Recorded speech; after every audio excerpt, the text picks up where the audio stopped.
समरे चिन्तया स्थितं रावणं चाग्रतो दृष्ट्वा युद्धाय समुपस्थितं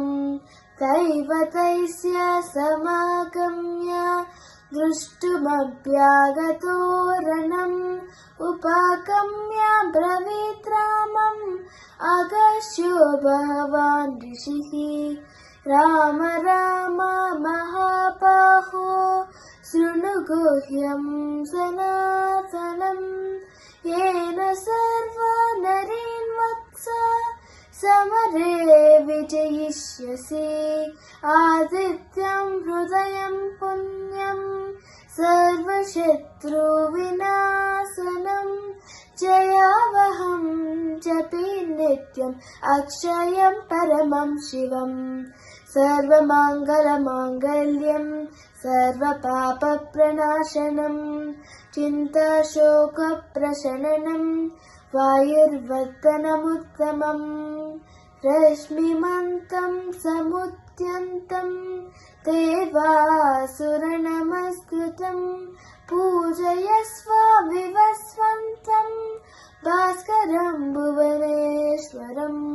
सर्वदेवात्मको ह्येष तेजस्वी रश्मिपावनः ये स देवासुरगणान् लोकान् पाति कविस्थितिः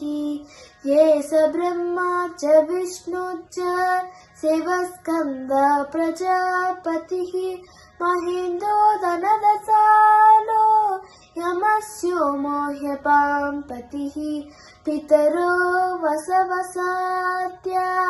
यस्मिनो मरुतो मनुः वायुर्वह्नि प्रजात् प्राण ऋतुकर्ता प्रभाकरः आदित्य सविता सूर्य खगत्पूषा गभस्तिमान् सुवर्णशत्रुषो भानुर्हिरण्यरेता दिवाकरः हरितस्वः सहस्राक्षी सप्तशत्रुर्मरीचिमान् तिमिरो मन्दनशम्भुस्वस्थ मातान्दानां शुमान् हिरण्यगर्भः शिशिरतपनो भास्करो रविः अग्निगर्भोदिते पुत्रः शङ्खशिशिरनाशनः व्योमनादस्तमोदेहि ऋग्यजुष्यामपारगः घनवृष्टिरपामित्रो विन्ध्यवीतिप्लवङ्गमः आतपी मण्डली मृत्यु पिङ्गल सर्वतापनः कविर्विश्वो महातेज रक्त सर्वभवोद्भवः नक्षत्रग्रहताराणाम् अधिपो विश्वपावनः तेजसामपि तेजस्वी द्वादशात्मन्नमोऽस्तु ते नमः पूर्वाय गिरये पश्चिमाय त्रये नमः ज्योतिर्गणानां पतये दिनाधिपतये नमः जयाय जयभद्राय हर्वश्वाय नमो नमः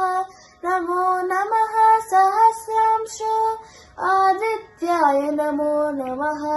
नमः उग्राय वीराय सारंगाय नमो नमः नमः पद्मप्रभूताय मातान्धाय नमो नमः ब्रह्मेशां चतुर्देशाय सूर्याय आदित्यवर्चसे भास्वते सर्वभक्षाय रौद्राय विपुषे नमः तमुग्नाय हिमग्नाय शतुघ्नाय मितात्मने कृतघ्नाय देवाय ज्योतिषापतये नमः तप्तचामी करापाये वनये विश्वकर्मणे नमस्तोऽग्निज्ञया रवये लोकसाक्षिणे नाशयत्येष वैभूतम् तदैव सृजति प्रभुः पायते स तपत्ये स वर्षते स गभस्थितिः एष सुप्तेषु जागर्ति भूतेषु परिनिष्ठितः एष एव अग्निहोत्रं च फलं चैवाग्निहोत्रिणां वेदाश्च कृतवश्चैव क्रतूनां फलमेव च यानि कृत्यानि लोकेषु सर्वये स रविप्रभुः येन मापत्सु कृत्येषु कान्तारेषु भयेषु च कीर्तयन् पुरुषः नावसीदति राघव पूजयस्वैनमीकाग्रो देवदेवं जगत्पतिम् एतत्त्रिगुणितं जप्त्वा युद्धेषु विजयिष्यसि अस्मिन् क्षणे महाबाहो रावणं त्वं वदिष्यसि एवमुक्त्वा तदागत्य जगामाच यथागतम् ये च कृत्वा महातेज नष्टशोकोपवत्तदा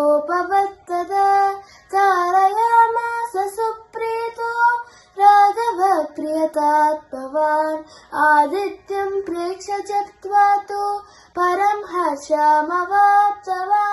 तिराचम्या शुचिर्भूत्वा तनुराधाय वीर्यवान् रावणं प्रेक्ष्य हृष्टात्मा युक्ताय समुपागतम् सर्वयज्ञेन महता वदे तस्योदितोऽभवत् अत रवितमनरीक्ष्य रामं मुदितमनाः परमं प्रहस्यमानः ऋषिचरपति समक्षं विदित्वा